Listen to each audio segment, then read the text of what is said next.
안녕하세요, 조코치입니다. 곧 방학이 다가오고 있습니다. 특히 겨울방학은 여름방학보다 기간도 길고 또 새로운 학년과 학기를 앞두고 있다 보니까 부모님들이 상대적으로 더 중요하게 생각하시는 경우가 많습니다. 그래서 이번 방학 때 부모님들 생각으로는 학기 중에 좀 못 읽었던 책도 좀 읽고 새학년 대비해서 공부도 좀 하고 학교 안 가는 시간 동안 계획도 좀 세워서 평소에 막 못했던 것들로 좀 알아서 챙겨서 하고 했으면 하는데, 안타깝게도 현실은 쉽지 않습니다. 많은 부모님들이 말씀하시길 저희 아이는 무념무상 그 자체예요. 이번 방학에 뭘 해야 할지, 어떻게 시간을 보내야 할지 계획도 아무 생각도 없어요 라고 이렇게 하소연들을 하십니다. 그래서 오늘은 이렇게 방학이 되면 스마트폰과 침대와 물라 일체가 되어버리는 우리 아이들을 일으켜 세워서 방학 동안 뭐라도 의미 있는 경험과 성장을 해나갈 수 있게 부모님들이 어떻게 바로 도와주시면 좋을지 3가지 정도의 방법을 이야기 드려보려고 합니다. 먼저 방학 때 아이들을 일으켜 세우려면 왜 아이들이 방학 때 아무 생각이 없는가를 되짚어봐야 합니다. 사실 이유는 너무 단순합니다. 학기 중에는 내가 아무리 가기 싫어도 학교를 가야 하고, 학교라는 루틴을 중심으로 내가 해야 할 것들이 대부분 정해져 있는 경우가 많습니다. 실제로 학생들과 멘토링을 해보면 이렇게 아이들이 학기 중 루틴을 수립하는 것은 생각보다 어려워하지 않습니다. 그런데 문제는 방학이죠. 방학 때는 학교라는 이렇게 가장 큰 블럭이 빠지면서 그 나머지 시간이 모두 나의 자율과 선택에 맡겨지게 됩니다. 결국 이 시간이 바로 부모님과 아이들이 갈등을 벌이는 일종의 전선이 되어버리는 겁니다. 그리고 특히 어린아이들일수록 더더욱 학교라는 루틴을 대체할 새로운 루틴을 만들기가 너무나도 어렵습니다. 특별히 어떤 목표의식이 있다면 모를까, 그게 아니라면 아이들 입장에서는 방학을 뭔가 의미 있게 보내야 한다는 사실 자체가 공감되기가 어렵거든요. 그러다 보니까 부모님들은 그 루틴을 대체하기 위해서 결국은 주로 학원이나 각종 사교육을 활용해서 그 시간들을 채우시게 됩니다. 물론 맞벌이라서 어쩔 수 없이 그런 경우도 많으시겠지만, 한편으로는 보내놓으면 뭐라도 배워서 오겠지 하는 마음으로 학원에 방학 특강반 스케줄을 아침부터 저녁까지 정말 풀로 채워서 아이들을 학원 뺑뺑이 돌리게 됩니다. 맞벌이 분들의 보육의 측면을 좀 제쳐두더라도 적어도 교육의 측면에서는 이런 경우 부모님의 생각과는 다르게 정말 말 그대로 학원에 가서 앉아만 있다가 오는 경우가 많습니다. 아마 경험들 해보셨을 거예요. 방학 동안 적지 않은 돈과 시간을 썼지만 그럼에도 결국 방학이 끝날 때 되면 숙제를 안 해서 문제집이 그대로거나 정말 억지로 수업을 듣고 숙제는 했지만 제대로 복습이나 오답을 하지 않았기 때문에 결국 머릿속에 남은 것은 아무것도 없는, 별로 없는 상황이 벌어지곤 합니다. 그래서 어떤 분들은 이런 경우를 이제 학원 전기세 내주러 간다고 표현을 하시더라고요. 근데 이제 아이들 또한 마찬가지예요. 아이들도 이제 방학 때 또 학기 중에도 이렇게 열심히 학원을 다니고 숙제를 했지만 결국은 정작 어느 때도 제대로 쉬지 못하고 제대로 배운 것도 없는 이 악순환을 반복하는 것이 아닌가 되짚어 볼 필요가 있습니다. 그런 점에서 저는 방학 때 학원을 보내시더라도 아이의 의지나 목표 없이 모든 방학 시간을 학원과 사교육 그리고 학원 숙제로만 채우게 된다면 사실 그 방학은 아무것도 안 하니만 못한 방학이 될 수도 있다고 생각을 합니다. 결국 중요한 건 우리 아이가 방학 동안 비어있는 그 시간을 대체할 수 있는 아이만의 온전한 주체적인 루틴을 수립할 수 있느냐라고 할 수 있는데요. 저는 부모님들께서 아이의 의견을 충분히 존중하고 아이와 충분히 대화를 통해 상의할 준비가 되어 계시다면 사교육에 의존하지 않고도 지금부터 얘기 드릴 방법을 토대로 충분히 아이를 일으켜 세우고 의미 있는 방학을 보내실 수 있다고 생각합니다. 그럼 이제 지금부터 구체적으로 그 루틴을 만드는 단계와 방법에 대해서 얘기를 드려볼게요. 먼저 방학 때 이제 루틴을 세울 때 첫 번째 단계는 바로 아이에게 부모님이 생각하는 해야 하는 것부터 들이미는 게 아니라 오히려 반대로 아이가 하고 싶은 것을 더 하게 해주겠다는 제안을 제시하는 겁니다. 그리고 그걸 통해서 루틴을 만들 유인을 주는 건데요. 아마 여기서 말하는 이제 해야 하는 것은 주로 부모님이 생각하셨을 때 적어도 방학 때 이것만큼 해야 해 라는 것, 혹은 이제 공부나 학습과 관련된 걸 겁니다. 하지만 아이들은 방학 때 하고 싶은 게 너무나도 많죠. 게임도 해야 하고 친구들과 만나서 놀기도 해야 되고 유튜브도 평소보다 좀 더 많이 볼 수 있어야 합니다. 그런데 이렇게 자유에 들뜬 아이들에게 부모님이 해야 하는 것부터 들이밀거나 억지로 해야 하는 것을 시키면 아이들은 어떻게 될까요? 부모님이 어렵게 등록해 주신 학원 정말 성심성의껏 다녀야겠다 생각을 할까요? 그러면 너무나 좋겠지만 아마 아이들 마음속에는 어떻게든 시간을 때워야겠다 하는 척을 해야겠다는 생각부터 들게 될 겁니다. 그러면 부모님들은 아무리 좋은 걸 들이밀어도 원하는 결과를 얻지 못하게 되죠. 그러니 순서를 좀 바꿔서 이제는 부모님이 했으면 하는 걸 진짜 하게끔 만들기 위해서 사실은 아이가 원하는 것을 먼저 줘야 합니다. 실제로 제가 지난번 이제 조코칭 5번째 영상에서 플래너 혹은 체크리스트로 시작해보자고 말씀드렸을 때 아이가 그것마저도 안 한다고 이야기를 하시는 분들이 종종 계셨는데요. 그런 분들일수록 처음 출발은 아이가 원하는 걸 가지고 협상을 시작하는 출발점을 만드시는데 집중을 하셔야 합니다. 그런 측면에서 아이에게 이번 방학 때는 엄마가 너가 해야 할 것만 다 하면 네가 원하는 게임 1시간씩 더 하게 해줄게.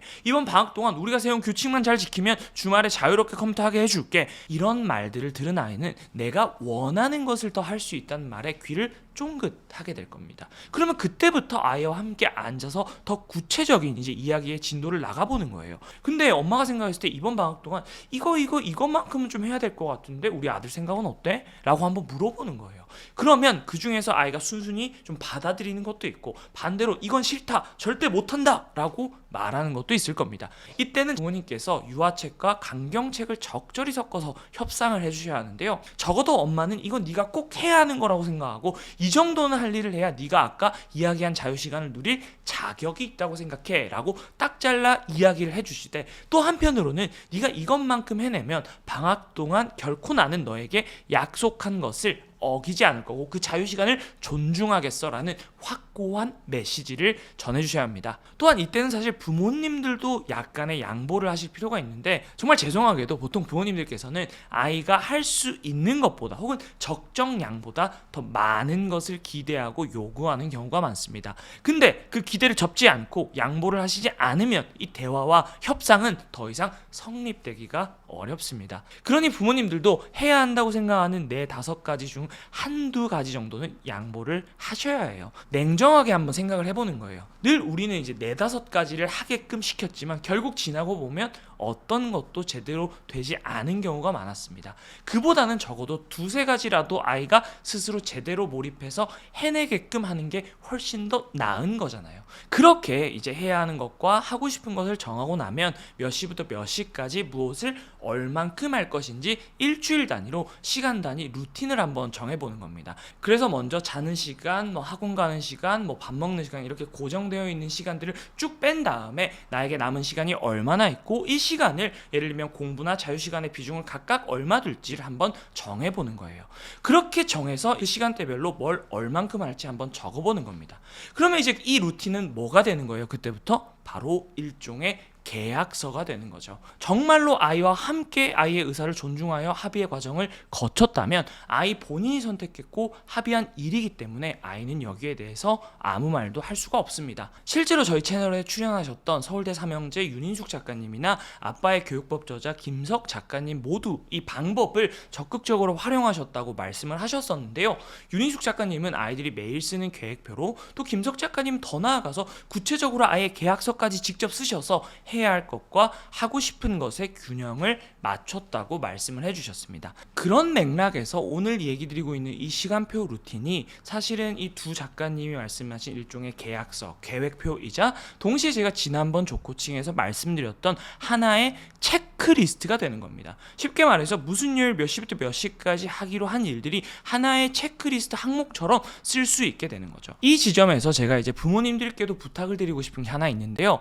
사실 이 루틴을 토대로 아이들에게 약속을 실천해야 한다는 사실을 명확히 이야기해 주셔야지만 동시에 부모님들도 우리 아이들과 합의한 이 약속을, 이 루틴을 명확하게 지켜주셔야 합니다. 많은 경우에 아이들이 이렇게 계획을 토대로 약속을 정해도 결국 그게 흐지부지 되는 이유 중 하나는 내가 약속을 열심히 지키면 지킬수록 부모님이 더 많은 걸 요구하거나 시키기 때문이라고 말합니다. 지난번 조코칭 영상에서도 말씀을 드렸지만 분명히 5페이지를 풀기로 했고 1시간 정도 계획을 잡았는데 아이들이 더 빠르게 문제집을 풀어내면 부모님들은 분량을 너무 적게 정했나? 라고 생각을 하시면서 한 페이지만 더 풀어볼까? 이야기를 하시는 경우가 있습니다. 그러면 아이들은 내가 기껏 열심히 했더니 열심히 할수록 더 많은 걸 해야 하는 상황에 놓이게 되고 결국 내가 뭔가를 빨리 빨리 열심히 더 할 필요가 없다고 생각하게 되죠. 그런 점에서 만약 아이가 너무 빨리 끝내는 것에 집착을 하거나 혹은 분량이 좀 적게 주어진 게 아닌가 걱정이 되시는 분들은 일단 그날은 약속을 지키고 넘어가셔야 합니다. 그리고 새롭게 루틴을 세울 때 다시 적정한 양의 루틴에 합의를 함께 하시는 것이 옳다고 할 수 있습니다. 그리고 또 아이가 빨리 끝내는 것에 집착을 한다면 두 가지를 추가해 보시면 좋은데요. 첫 번째는 시간을 기준으로 계획을 세우기보다는 얼만큼 해야 하는지에 대한 분량을 기준으로 루틴의 목표치를 세우는 게 도움이 될 수 있습니다. 그리고 두 번째는 아예 오늘 숙제를 다 한다는 것의 기준을 명확히 짚어주시는 게 맞습니다. 예를 들어 아무리 빨리 풀어도 10문제 중에 7문제 이상은 맞아야 한다. 혹은 아예 틀린 문제를 모두 오답 노트를 한다는 항목을 루틴에 포함시켜서 애초에 그 계획 안에 제대로 한다는 것에 기준을 수립해야 합니다. 이렇게 하셔야 서로의 합의가 더 구체화되고 명확해지면서 아이 입에서 엄마 이거 다 하면 이거 해주기로 약속했잖아요 라는 말을 듣지 않을 수 있게 되는 겁니다. 그리고 이렇게 시작을 하면 너무 자유시간 같은 외적 보상에만 의존하게 되는 거 아닐까 걱정이 되실 수도 있는데요. 사실 지금 중요한 목표는 아이들이 시작을 하게 만드는 일이고, 지난 영상에서 말씀드린 것처럼 시작을 하면서 아이들이 진짜 루틴을 실천으로 옮겨 계획을 달성하게 되면 아이들은 성취감을 느끼게 되고, 그 성취감은 이 루틴을 습관으로 만드는 또 다른 동기부여의 원동력을 만들게 됩니다. 그러니 일단 첫 번째로는 이렇게 아이가 시작을 하게 만드는 것에 모든 초점을 집중해 주셔도 충분하다고 말씀을 드리고 싶습니다. 결국 지금까지 이야기 드린 것의 본질을 정리해 보면, 첫 번째는 아이가 하고 싶은 것, 원하는 것에서부터 출발해서 해야 하는 것을 하게끔 해야 한다는 것이고, 두 번째는 바로 해야 하는 것을 해야만 하고 싶은 것을 할 자격이 있어라는 메시지를, 프레임을 명확하게 수립하는 겁니다. 그리고 이 루틴의 선택과 의사결정의 주체가 바로 아이 자신이라는 사실을 명확히 인지시켜서 약속에 대한 목표의식을 명확히 심어줘야 한다는 거죠. 그래야만 이 일을 그 자체로 따라야 할 내적 동기가 형성될 수 있습니다. 그런데 이제 이렇게 루틴을 세워도 여전히 또 난관이 존재하죠. 아무리 아이들이 이걸 해야 한다는 사실을 납득하고 인지를 해도 방학 때는 그 생각을 실천으로 옮기기가 너무나도 어렵습니다. 방학 때는 학원을 가지 않는 시간에는 대부분 집에서 시간을 보내게 되는데, 우리 아이들의 방에 존재하는 침대, 휴대폰, 책상 위의 컴퓨터라는 이 어마무시한 방해 요소 3조합은 조선시대 선비들이 와도 결코 유혹을 이겨내기가 쉽지 않을 겁니다. 그런 점에서 이럴 때는 바로 의지가 아니라 상황을 바꾸려는 노력이 필요하다고 할 수 있는데요. 바로 이것이 이제 방학 루틴을 실천으로 옮기기 위해서 부모님께서 도와주셔야 될 두 번째 역할입니다. 예전 영상에서도 한번 말씀드린 적이 있었는데, 사실 저도 이제 비슷한 경험이 있는데요. 중학교 2학년 겨울방학 때였어요. 공부를 해야 한다고는 생각했지만 게임과 핸드폰은 늘 저를 유혹에 들게 했고, 동시에 침대에서 누워서 보는 TV가 그렇게 재밌을 수가 없었습니다. 어머니는 저의 이런 상황을 누구보다 잘 알고 계셨고 제게 이제 한 가지 제안을 하셨어요. 당시 어머니가 이제 근무하시던 어린이집 뒤에는 구립도서관이 있었는데, 어머니는 이제 엄마가 출근할 때 같이 나와서 도서관에 가보는 게 어떻겠냐는 제안을 저에게 하셨습니다. 도서관에 가기만 한다면 잠을 자든 만화책을 읽든 무조건 안 가는 것보다는 가는 게 남는 게 더 많을 거라고 저를 설득을 하셨어요. 그리고 이제 매일 점심 먹는 비용까지 해서 매일 용돈을 10,000원씩 주기로 했습니다. 10,000원이면 이제 점심을 먹고 나서도 5,000~6,000원이 남는 돈이었기 때문에 저는 공부 의지 반, 용돈을 벌겠다는 마음 반으로 그 제안을 수락했고, 그렇게 다음날부터 아침 8시쯤 어머니의 출근길을 따라 나서기 시작했어요. 하지만 이제 도서관에 간다고 해서 처음부터 계획을 바로 실천하게 되고 공부를 하게 된 건 아니었습니다. 도서관 히터가 얼마나 빵빵하던지 도서관에 들어서는 순간 저는 늘 졸림이 밀려왔고 도서관에서 늘 1시간씩 잠을 자곤 했어요. 하지만 일어나도 이제 아침 일찍 왔으니까 10시 11시밖에 되지 않았고, 어차피 주변 사람들이 다 책을 읽거나 공부를 하고 있으니 저 또한 이제 일어나서도 책 읽는 거 말고는 특별히 할 게 없었습니다. 근데 아시잖아요, 왜 꼭 시험 기간만 되면 책 읽는 게 그렇게 재밌을 수가 없는 것처럼 책의 스토리가 되게 재밌어서 저도 모르게 하루에 한 권씩 책을 읽게 됐습니다. 근데 이제 이틀 정도 지나니까 조금씩 제 마음가짐이 달라지기 시작했어요. 왜냐하면 별 생각 없이 시작을 했지만 저는 방학의 시작을 이틀 연속 아침에 도서관에 와서 평소 같으면 한 달에 한 권씩이나 읽었던 책을 하루에 한 권씩 이틀 동안 무려 2권이나 읽은 사람이 되었기 때문입니다. 제 스스로가 꽤 괜찮은 방학을 보내고 있다는 생각이 들었고, 거기에 덧붙여서 나 혼자가 아니라 주변에 공부를 하거나 책 읽는 사람들이 있다 보니 도서관에 오기 전에는 어차피 뭐 가도 PC방이나 가겠지라고 했던 생각이 그 사람들을 보면서 나도 뭔가를 해야 할 것 같은 분위기를 느끼게 된 거죠. 마치 우리가 집이나 공원에서 운동을 할 수 있음에도 굳이 돈을 내고 헬스장에 가는 이유와 비슷한 겁니다. 그렇게 이제 내 스스로가 꽤 괜찮은 사람이 된 것 같다는 느낌이 이제 사흘째에도 나흘째에도 저를 도서관에 가게 만들었고, 그렇게 서서히 방학을 진짜 제대로 보내봐야겠다는 결심을 하게 됐습니다. 그래서 저는 그 겨울방학을 결국 마칠 때쯤에는 그간 골치였던 영어 문법책 한 권을 2회독을 했고, 평소 어려워하던 수학 문제집을 3번씩 풀어낼 수 있었습니다. 결국 제가 이 방학을 성공적으로 보낼 수 있었던 이유, 그건 결국 2가지 때문이었는데요. 첫 번째는 앞서 말씀드린 것처럼 제 의지를 바꾸려고 하기보다는 애초에 그럴 수밖에 없는 상황을 만들려고 했습니다. 정확히는 저희 어머니가 그 상황을 만들어 주신 거죠. 그리고 2번째로 지난번 조코칭 5부에서 다룬 도미노 효과 부분에서 말씀드린 것처럼 저는 많은 걸 하려고 하기보다 매일 도서관에 간다는 그 첫 도미노를 쓰러뜨리는 데만 온 정신을 집중했습니다. 어머니와 함께 엄마의 출근길에 따라서 도서관을 간다는 아주 명료하고 단순한 첫 번째 핵심 목표를 수립한 거죠.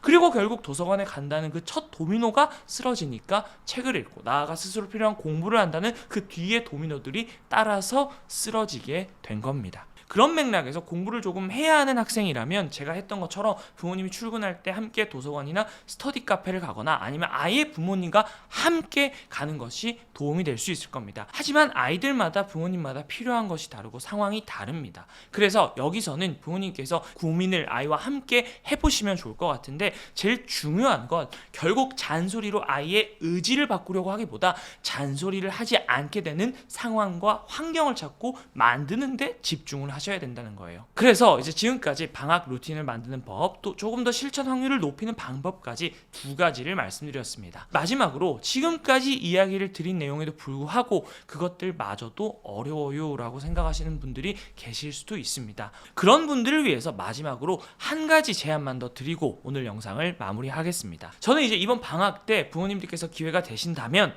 우리 아이와 함께 아이가 좋아하는 것 한 가지를 가지고 시간대나 요일을 정해놓고 함께 소위 말하는 덕질을 한번 해보셨으면 좋겠습니다. 여기서 말하는 덕질은 그 대상이 뭐가 됐든 우리 아이가 좋아하는 게 있다면 부모님과 함께 그걸 정말 미치도록 끝까지 한번 파고 들어가 보는 겁니다. 예를 들어 축구를 좋아한다면 매일 축구를 하는 걸 넘어서 축구 경기장에 직관을 가보기도 하고 좋아하는 축구 선수의 책이나 다큐를 찾아볼 수도 있을 겁니다. 저 같은 경우는 이제 초등학교 4학년 때 근현대사에 빠져서 뭐 태극기 날리며나 신미도 같은 영화를 보고 관련된 책을 찾아 같이 읽고 주말에 아버지와 함께 관련된 장소를 직접 찾아다니면서 방학 숙제로 체험 보고서를 냈었다고 말씀드렸던 적이 있었는데요. 그럼 이 덕질을 왜 해야 하느냐? 저는 이 덕질이 아이들이 자신의 꿈을 찾고 동시에 그 과정에서 학습에 필요한 가장 중요한 것들을 배우는 핵심 경험이라고 생각하기 때문입니다. 저는 예전 영상에서도 아이들이 가장 독서를 쉽고 빠르게 확실하게 만드는 방법이 바로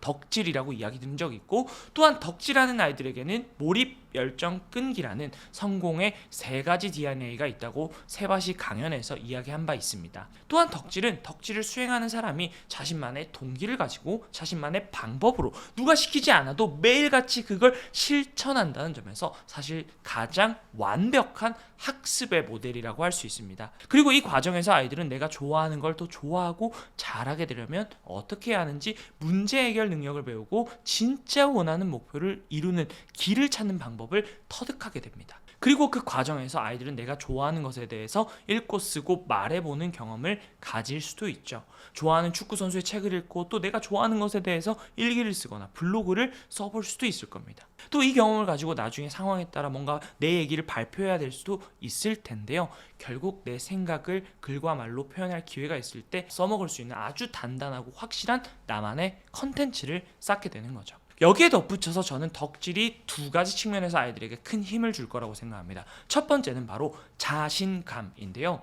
전문가들은 나는 뭐든 잘해 라고 생각하는 사람보다 다른 건 모르겠지만 나는 적어도 이것만큼은 진짜 잘해 라는 구체적인 자신감, 정확히는 구체적 자기 효능감을 가진 사람이 새로운 일을 시작할 때도 높은 자신감을 가지고 일을 시작할 수 있다 얘기합니다. 그런 점에서 뭔가를 뜨겁게 좋아하고 그래서 그걸 또래 친구들보다 더 많이 알고 전문가가 되어보는 그 덕질의 경험은 아이들에게 이러한 구체적인 자기 효능감을 심어줄 수 있습니다. 두 번째로, 사실 이게 제가 이야기 드리고 싶은 진짜 본질인데요. 바로 이 부모님과 함께하는 덕질이 사실은 부모님과의 관계에 아주 긍정적인 영향을 줄 수 있습니다.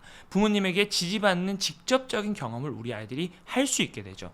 실제로 디냅을 하면서 방학 때 이제 부모님들에게 아이와 함께 이번 방학 때 덕질 계획을 세우고 한번 실천해 보시라는 미션을 드린 적이 있는데요. 실제 이 미션을 수행한 부모님들은 공통되게 아이들이 이 과정을 너무나 좋아했고 아이와 관계가 너무나도 좋아졌다고 말씀을 하셨습니다. 그 이유는 너무나 심플한데요. 아이들은 부모님과 함께 내가 좋아하는 걸 덕질하면서 부모님이 그걸 지지해주는 경험을 하게 됩니다. 심지어 그게 게임 같은 거라면 그전에는 부모님이 그렇게 싫어하고 나에게 잔소리했던 대상을 오히려 함께 그에 대해서 이야기 나누고, 심지어는 부모님이 내가 하는 게임을 배워보고 함께 해보려고 하는 모습을 보여준다면 아이들은 처음에 엄마가 왜 그러지? 싶다가도 그때부터 부모님에게 진짜 그전보다 훨씬 더 많이 마음의 문을 열고 뭔가를 함께 하고자 할 겁니다. 특히 또 이 덕질을 하는 과정에서 대화를 나눌 소재와 대상이 있으니 대화 자체가 많아지고 쉬워집니다. 그런 점에서 이번 방학 때 기회가 되신다면 우리 아이들이 공부도 열심히 하는 거 좋지만 나아가서 아이가 좋아하는 걸 우리 부모님들과 함께 덕질해 보면서 아이가 원하는 것, 좋아하는 것으로 성취감을 극대화해 보셨으면 좋겠어요. 동시에 그 과정에서 관계를 단단하게 잡아서 새 학기를 시작할 때쯤에 정말 우리 아이와 부모님이 함께 목표를 향해 나아가는 원팀이 되어보셨으면 좋겠습니다. 네, 오늘 이야기도 도움되셨으면 좋겠고요. 이야기 들어주셔서 감사합니다.